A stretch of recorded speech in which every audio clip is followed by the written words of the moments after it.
اس گھر میں ایک منٹ گزارنا بھی محال ہے۔ بچوں کو تمیز سکھانا ماں کا کام ہے۔ اس گھر میں داخل ہونے کو جی نہیں چاہتا۔ یہ گھر جہنم ہے۔ اور ایسے ہی بے شمار تانے اور کوسنے تھے جو اس کی زبان پر چڑھ گئے تھے، اور جب اس کے مزاج میں چڑچڑا پن آ جاتا تو یہ الفاظ تیروں کی طرح وینا پر برسانا شروع کر دیتا تھا۔ پہلے وینا اپنے دفاع میں کچھ بولتی تھی، لیکن اس کا بولنا لڑائی جھگڑے کا باعث بن جاتا۔ میجر عثمان کچھ سمجھنے کے بجائے مشتعل ہو کر آگ بگولا بن جاتا، اور کبھی تو اس پر ایسا باولا پن طاری ہو جاتا کہ وہ وینا پر حملہ کرنے پر اترا تھا۔ لیکن اب وینا نے اپنے رویے میں یہ تبدیلی پیدا کر لی تھی کہ وہ عثمان کی ہر کڑوی کسیلی بات بلکہ گالیاں بھی سن کر پی جاتی۔ وہ سمجھ گئی تھی کہ اس شخص پر اس لڑکی کا جادو اس حد تک سوار ہے کہ اس کی شخصیت اور اس کی سوچیں بھی اسی کے قبضے میں ہیں۔ وینا نے اپنے رویے میں یہ تبدیلی اسی روز پیدا کر لی جس روز عثمان نے اسے غصے میں کہا تھا کہ تم اپنے گھر دفاع کیوں نہیں ہو جاتی۔ عثمان نے یہ بھی کہا تھا کہ تم میری زندگی سے نکل جاؤ تو مجھے روحانی سکون محسوس ہوگا۔ عثمان، وینا نے غصے کا جواب غصے میں دینے کے بجائے پرعزم لہجے میں کہا تھا، میں نے اگر اس گھر سے اور تمہاری زندگی سے نکلنا ہوتا تو کبھی کی نکل گئی ہوتی، لیکن عثمان، میں تمہاری اس حیثیت کو کبھی نہیں بھولوں گی۔ تم میرے بچوں کے باپ ہو۔ اگر تم اس اعزاز اور اس سعادت کو قبول نہیں کرتے تو میں تمہیں یہ کہوں گی کہ ہمت کرو اور مجھے اس گھر سے نکال کر دیکھو۔ بکواس بند کرو۔ عثمان نے دانت پیس کر کہا تھا، تم نہیں نکلو گی تو میں اپنے ہاتھوں سے تمہارا گلا گھونٹ کر تمہاری لاش گندے نالے میں پھینک آؤں گا۔ یاد رکھو عثمان، وینا نے متین سے لہجے میں کہا، میری جن باتوں کو تم آج بکواس کہہ رہے ہو، کل یہی باتیں تمہارے زخموں پر مرہم کا کام کریں گی۔ وقت آنے دو۔ یہ کہہ کر وینا دوسرے کمرے میں چلی گئی تھی۔ وہ اس روز کے بعد خاموش ہو گئی تھی۔ میجر عثمان نے اس کے ساتھ بڑھ بڑھ کر بدتمیزیاں، واہی تباہی اور تانے جاری رکھے تھے۔ وینا سمجھ گئی تھی کہ اس کے خاوند کو ہپناٹائز کر لیا گیا ہے۔ وہ اب خاوند کی بجائے خدا سے ہم کلام ہوتی تھی۔ وہ خاوند کی روز بروز بگڑتی ہوئی حالت دیکھ رہی تھی۔ اسے معلوم تھا کہ عثمان شراب بھی پیتا ہے، لیکن اس پر غنودگی کی جو کیفیت طاری رہنے لگی تھی وہ شراب کا نشہ نہیں تھا۔ وہ جب کبھی خوش باش گھر آتا تھا تو وینا سمجھ جاتی تھی کہ شراب پی کر آیا ہے، لیکن یہ غنودگی کسی اور ہی نشے کی تھی، اور یہ کوئی بہت ہی برا نشہ تھا۔ اس میں شگفتہ مزاجی کی بجائے ڈپریشن ہوتی تھی۔ اگر ڈپریشن نہیں ہوتی تھی تو مزاج میں غصہ بھر جاتا تھا۔ وینا روحانی اذیت میں مبتلا تھی۔ اس کی روح ناقابل برداشت عذاب کو برداشت کر رہی تھی، اور اس نے یہ صورتحال قبول کر لی تھی۔ لیکن جب وہ اپنے بڑے بچے کو دیکھتی تھی تو اپنے آنسوؤں کو نہیں روک سکتی تھی۔ بچہ باپ کو پہچانتا تھا۔ اسے معلوم تھا کہ یہ باپ ہے اور اس سے اسے پیار ملنا چاہیے، اور بچہ اپنا حق سمجھتا تھا کہ باپ اسے اٹھائے اور ذرا باہر گھما پھرا لائے، مگر باپ کی حالت یہ تھی جیسے اس نے اس بچے کو اپنا سمجھنا ہی چھوڑ دیا ہو۔ وینا کو یہ دیکھ کر بہت دکھ ہوتا تھا۔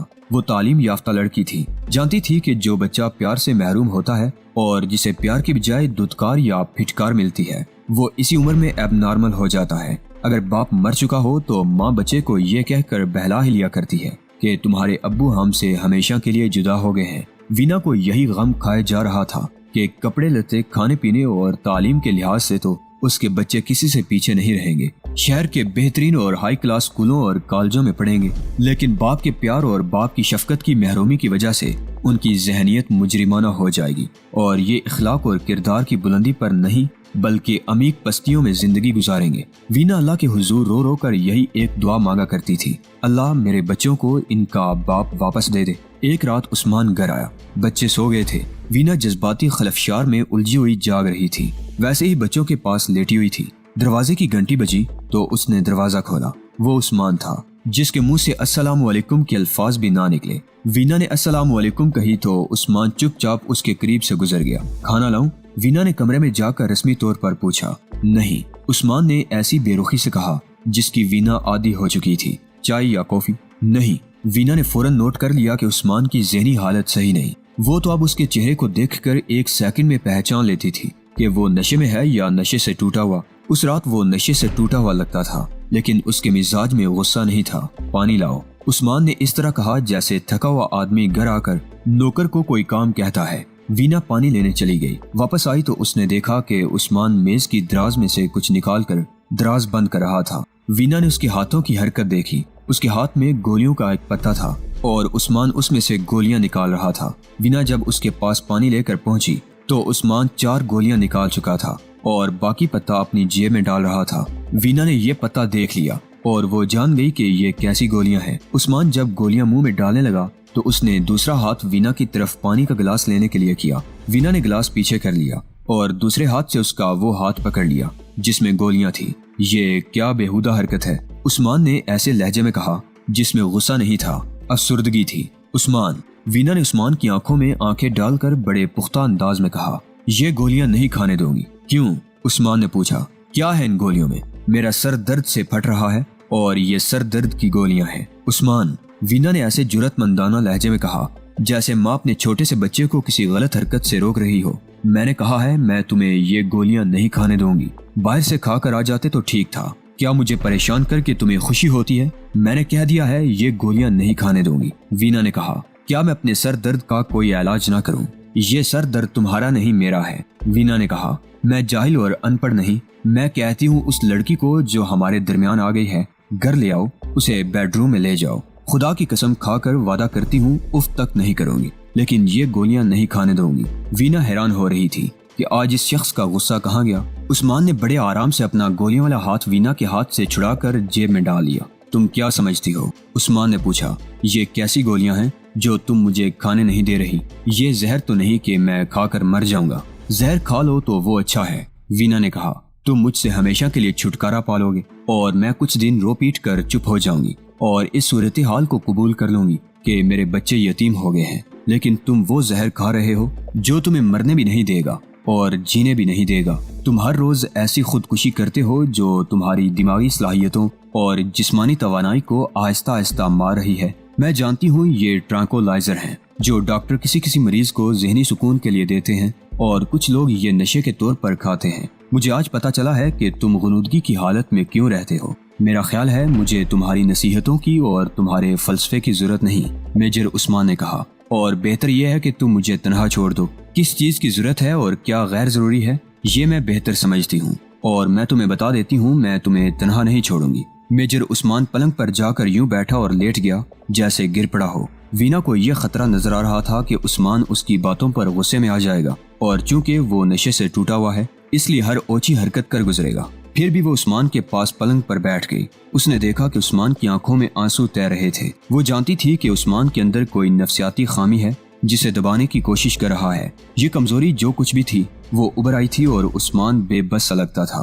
یہ مردوں کا شیوا نہیں عثمان، کوئی مسئلہ ہے تو مردانہ وار اس کا مقابلہ کرو۔ آج میں تمہارے ساتھ دو ٹوک بات کرنا چاہتی ہوں۔ تمہارا مسئلہ یہ ہے کہ تم دو عورتوں میں بٹ گئے ہو، بلکہ صحیح صورت یہ ہے کہ تم دو عورتوں کے درمیان اس طرح پس رہے ہو جس طرح گندم کا دانہ چکی کے دو پتھروں کے درمیان آ جاتا ہے اور اپنی اصلیت کھو بیٹھتا ہے۔ ایک وہ عورت ہے جسے تم چھوڑ نہیں سکتے اور ایک میں ہوں جو تمہیں چھوڑ نہیں سکتی۔ چار نہ صحیح وینا، عثمان نے کہا، دو گولیاں کھا لینے دو۔ چلو دو کھا لو، وینا نے کہا۔ میں تم سے وعدہ کرتی ہوں عثمان، میں تمہارے راستے میں نہیں آؤں گی۔ جو جی میں آئے کرو لیکن خدا کے لیے اور پھر اپنے بچوں کے لیے یہ گولیاں کھانی چھوڑ دو۔ وینا نے اٹھ کر پانی کا گلاس عثمان کو دیا اور عثمان نے دو گولیاں کھا لی۔ وینا اس کے ساتھ باتیں کرتی رہی اور عثمان پر غنودگی طاری ہوتی گئی۔ وینا کو شاید پہلی بار پتا چلا تھا کہ عثمان ٹرانکولائزر گولیوں کا عادی ہو چکا ہے۔ اسے کیا پتا چلتا، یہ تو عثمان کو بھی معلوم نہیں تھا کہ وہ گولیوں کا عادی کس طرح ہوا تھا، حالانکہ دوستوں نے اسے بتایا تھا کہ لوسی اسے دھوکے میں مشروب، چائے، کافی وغیرہ میں ٹرانکولائزر پلا رہی ہے۔ عثمان نے صرف اتنا تسلیم کیا تھا کہ وہ جب اس کے ہاتھ سے اٹھتا ہے تو اس پر نشے جیسی غنودگی طاری ہوتی ہے، لیکن وہ اس غنودگی سے لطف اندوز ہوتا رہا تھا۔ اب لوسی کی جدائی کا غم وہ ان گولیوں کے ذریعے دبانے کی کوشش کر رہا تھا۔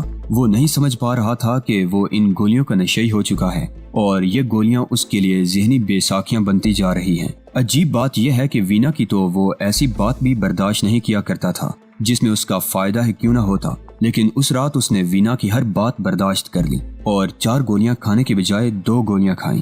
وینا اس وقت وہاں سے اٹھی جب میجر عثمان کپڑے بدلے بغیر سو گیا۔ وینا بہت بڑا بوجھ دل پر لے کر وہاں سے اٹھی۔ اس بوجھ کو تو وہ برداشت کر ہی رہی تھی کہ اس کا خاوند کسی اور لڑکی کے قبضے میں آ گیا تھا، لیکن اس بوجھ تلے اس کا خاوند نشہ آور گولیوں کا عادی ہو گیا تھا۔ اس کی ہڈیاں ٹوٹنے لگیں، لیکن وینا بے بس تھی۔ اگلی شام میجر سمیع اور کیپٹن آصف میجر عثمان سے ملنے اس کے گھر آئے۔ یار آج تم نے اچھا کیا کہ آ گئے ہو، عثمان نے کہا۔ آج تو میں بہت ہی ڈپریسڈ ہوں۔ یہ کوئی نئی خبر تو نہیں؟ میجر سمیع نے مسکراتے ہوئے کہا۔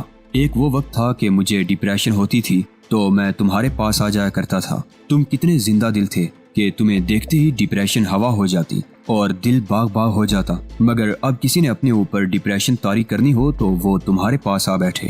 یہ سب عشق بازی کا نتیجہ ہے، کیپٹن آصف نے کہا۔ عشق بازی بھی؟ مشکوک لڑکی کے ساتھ اس کا کوئی فون آیا؟ نہیں یار، عثمان نے جواب دیا، آئے گا بھی نہیں۔ میجر سمیع نے کہا، وہ جہاں ہے وہاں اس نے تم جیسا کوئی اور پھانس لیا ہے۔ میں تمہیں کس طرح بتاؤں یار؟ میجر عثمان نے جنجلا کر کہا، وہ ایسی نہیں، اس کی کوئی مجبوری ہوگی کہ وہ فون نہیں کر سکی۔ میں جانتا ہوں میرے بغیر وہ کس طرح زندہ ہوگی۔ اگر یہ جاننا چاہتے ہو کہ وہ کس طرح زندہ ہوگی تو میں تمہیں کراچی کی ایک کوٹھی کا ایڈریس دیتا ہوں۔ میجر سمیع نے کہا، خود جا کر دیکھ لو کہ تمہارے بغیر اس کی زندگی کس طرح گزر رہی ہے۔ کیسا ایڈریس؟ عثمان نے پوچھا۔ یہ لو۔ میجر سمیع نے کاغذ کا ایک ٹکڑا میجر عثمان کے ہاتھ میں دیتے ہوئے کہا، خود کراچی چلے جاؤ اور چھپ کر اس کوٹھی پر نظر رکھنا، تمہیں اپنی محبوبہ نظر آ جائے گی۔ اسے کس نے دیکھا ہے وہاں؟ عثمان نے پوچھا۔ یہ بتانے کی ضرورت نہیں، میجر سمیع نے کہا، ہم تمہیں بتا چکے ہیں کہ یہ لڑکی انٹیلیجنس کی نظر میں ہے اور مجھے پل پل کی خبر مل رہی ہے۔ میجر امتیاز نے بتایا ہوگا، میجر عثمان نے کہا۔ کسی نے بھی بتایا ہو؟ میجر سمیع نے کہا۔ میں تمہیں صرف یہ بتانا چاہتا ہوں کہ وہاں اسے تم جیسے ایک اور آدمی کے ساتھ شاپنگ کرتے اور پھر اس کی کوٹھی میں جاتے دیکھا گیا ہے۔ میجر سمیع اور کیپٹن آصف نے عثمان کو یہ سوچ کر نہ بتایا کہ یہ خبر وینا کے بڑے بھائی امجد نے دی ہے۔ اگر امجد کا حوالہ دیا جاتا تو عثمان فوراً بگڑ جاتا اور کہتا کہ یہ سب جھوٹ ہے۔ عثمان، میجر سمیع نے کہا، ہم دونوں کو یقین ہے کہ تم ہمیں اپنا ہمدرد سمجھتے ہو اور سوچ بھی نہیں سکتے کہ ہم تمہیں دھوکہ دیں گے۔ ایسی بات کیوں کہتے ہو جو 100% سے بھی زیادہ صحیح ہے؟ عثمان نے کہا، میں نے تمہارے خلوص اور تمہاری محبت پر کبھی شک نہیں کیا۔ ہماری محبت اور بے تکلفی کی مثال یہ ہے کہ آصف کیپٹن ہے اور ویسے بھی یہ مجھ سے اور تم سے بہت جونیئر ہے، لیکن یہ ہمیں تم اور تو کہہ کر بات کرتا ہے۔ کیا آرمی میں اس طرح ہوتا ہے؟ بعض جونیئر کیپٹن سینئر کیپٹنز کو سر کہہ کر بات کرتے ہیں، لیکن ہماری بے تکلفی کچھ اور ہے۔ عثمان یار، کیپٹن آصف نے کہا، ایک طرف تم ہماری محبت کو اور ہمارے خلوص کو دل کی گہرائیوں سے قبول کرتے ہو اور دوسری طرف تم ہم پر عجیب و غریب شبے کرتے ہو، ہماری ہر اس بات کا جس کا تعلق اس مشکوک لڑکی کے ساتھ ہو برا مانتے ہو۔ دیکھ آصف، عثمان نے کہا، میرے دل میں اپنے خلاف شبے تم نے خود پیدا کیے ہیں۔ اس میں کوئی شک نہیں کہ لڑکی کو اغوا کیا گیا تھا، اور اس میں بھی کوئی شک نہیں کہ اغوا تم نے اور میرے سالوں نے کیا تھا۔ اگر میں لڑکی کے اس الزام کو جھوٹ سمجھ لوں کہ تم نے اس کی آبرو ریزی کی تھی تو یہ میرے لیے کوئی مسئلہ نہ رہتا۔ مسئلہ یہ ہے کہ تم لوگوں نے اسے اغوا کیوں کیا، اس کے جسم کے ساتھ کھیلنے کے لیے یا کسی اور مقصد کے لیے؟ امجد اور اختر نے تو اسے اس لیے اغوا کیا تھا کہ وہ میری زندگی سے نکل جائے اور ان کی بہن کی ازدواجی زندگی مضبوط ہو جائے، لیکن لڑکی وہاں سے بھاگ گئی۔ مجھے افسوس تم دونوں پر آتا ہے۔ یہ معمہ حل ہو سکتا ہے، میجر سمیع نے کہا، صرف اس صورت میں کہ لڑکی ہمارے درمیان موجود ہو۔ لیکن عثمان، تم ہماری بات سمجھنے کی کوشش کیوں نہیں کر رہے؟ ہم بابی وینا اور تمہارے بچوں کو دیکھتے ہیں اور پھر یہ دیکھتے ہیں کہ تم ایک مشکوک لڑکی کے جال میں پھنسے ہوئے پاگل ہوئے جا رہے ہو، تو یوں لگتا ہے جیسے تم ایک سرسبز نخلستان میں جس میں شفاف پانی کا چشمہ ہے بیٹھے ہوئے تھے اور بیٹھے بٹھائے ایک شراب کے پیچھے چل پڑے۔ ہماری باتوں پر ذرا غور کرو۔ میں جاہل تو نہیں سمیع بھائی، میجر عثمان نے کہا، یہ نصیحتیں اور یہ لیکچر میں خود دوسروں کو دے سکتا ہوں۔ تم جو کہنا چاہتے ہو وہ میں بڑی اچھی طرح سمجھ سکتا ہوں۔ آج میں تمہیں اپنی ذہنی کیفیت بتانا چاہتا ہوں۔ عثمان کی آواز دب سی گئی اور اس نے سر جھکا لیا۔ سر اٹھایا تو اس کے دوستوں نے دیکھا کہ اس کی آنکھوں میں آنسوؤں کی نمی تھی۔ اس کے منہ سے سسکی سی نکلی، میرے پیارے دوستو، میری مدد کرو، اور اس نے پھر سر جھکا لیا۔ ہوش میں آ یار، میجر سمیع نے کہا، اپنی اسی حالت کو دیکھو عثمان، تم جیسا مضبوط اعصاب والا اور اتنا انٹیلیجنٹ کس ذہنی حالت تک پہنچ گیا ہے صرف ایک غیر عورت کے پیچھے، اپنی اتنی خوبصورت بیوی اور پھولوں جیسے 2 بچوں کو دھتکار کر تم کس پاگل پن میں جا پہنچے ہو۔ اسے کہتے ہیں اصل راستے سے ہٹ کر غلاظت میں اوندے منہ گرنا۔ میجر عثمان، کیپٹن آصف بولا۔ اور شٹ اپ آصف، عثمان نے آصف کو ڈانٹتے ہوئے کہا، پرائیویٹ محفل میں مجھے میجر نہ کہا کرو، جس طرح میں تمہیں کیپٹن نہیں سمجھتا۔ Please for God. Thank you Usman, Asif بولا۔ آئی ایم سوری، میں کہنا یہ چاہتا تھا کہ تمہاری یہ حالت اس لڑکی کے ساتھ صرف عشق و محبت کی وجہ سے نہیں ہوئی۔ تم مانو یا نہ مانو، ہم جانتے ہیں کہ تمہاری اس ذہنی تباہی میں ٹرانکولائزر گولیوں کا ہاتھ زیادہ ہے۔ وہ بدبخت تمہیں دھوکے میں نیند کی یہ گولیاں گول گول کر پلاتی رہی اور پھر تم خود بھی اس کے عادی ہو گئے۔ کیا تم یہ بھی نہیں سمجھتے کہ یہ گولیاں ذہنی مریضوں اور پاگلوں کو دی جاتی ہیں، یا ان مریضوں کو دی جاتی ہیں جنہیں کسی وجہ سے نیند نہیں آتی؟ لیکن ڈاکٹر چند دنوں بعد یہ گولیاں بند کر دیتے ہیں۔ ہاں یار، عثمان نے کچھ بے بسی کے عالم میں کہا، میں آج یہ اعتراف بھی کرنا چاہتا ہوں، یہ صحیح ہے کہ میں ان گولیوں کا عادی ہو چکا ہوں۔ اب تو یہ عالم ہے کہ ذرا سی پریشانی ہوتی ہے یا اس لڑکی کا خیال آ جاتا ہے تو میں 2-3 گولیاں منہ میں ڈال کر پانی پی لیتا ہوں۔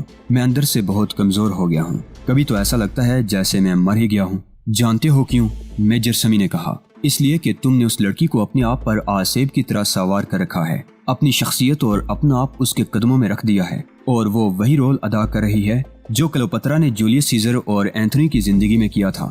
وہ رومن جنگجو جن کے قدموں تلے زمین کانپتی تھی، ایک عورت کے قدموں تلے آ کر ریت کی ڈیریاں بن گئے تھے۔ تمہارا حال وہی ہوا، بلکہ تم نے اپنا حال وہی کیا، کیپٹن آصف نے کہا۔ اگر تم صرف محسوس کر لو کہ تم وہ نہیں رہے جو ہوا کرتے تھے تو تم واپس آ سکتے ہو۔ ہاں یار، عثمان نے شکست خوردہ لہجے میں کہا، میں اپنی اس کمزوری کو تسلیم کرتا ہوں، لیکن اس کا جب خیال آتا ہے تو میری تمام قوتیں مفلوج ہو کر رہ جاتی ہیں، اور پھر یہ کہتے ہوئے مجھے شرم بھی آتی ہے کہ میں یوں محسوس کرتا ہوں جیسے میں عثمان نہیں ہوں، میں لوسی ہوں۔ میجر عثمان کے دوست اسے پہلی بار اس کیفیت میں دیکھ رہے تھے کہ وہ اتنی زیادہ شکست خوردگی کی باتیں کر رہا تھا۔ وہ تعلیم یافتہ تھا، سب کچھ سمجھتے تھے۔ انہوں نے سوچا کہ لوہا گرم ہے، اس لیے ابھی ضربیں لگا کر اسے اپنی مطلوبہ شکل میں لایا جائے۔ چنانچہ انہوں نے اس کی حوصلہ افزائی شروع کر دی اور کچھ اس کے غلط خیالوں کی بھی تائید کرتے گئے۔ وہی عثمان جو اس قسم کی باتوں سے غصے میں آ جاتا تھا، اب بڑے متحمل اور اطمینان سے سن رہا تھا۔ یہاں وہ بات سچ ثابت ہو رہی تھی جو ہمارے مفکر شاعر نے کہی تھی، بات جو دل سے نکلتی ہے اثر رکھتی ہے۔ لیکن یہاں دشواری یہ تھی کہ عثمان کے دوستوں کے دل تو عثمان کے سینے میں دھڑک رہے تھے، لیکن عثمان کے دل پر ایک خوبصورت اور عیار لڑکی کا قبضہ تھا۔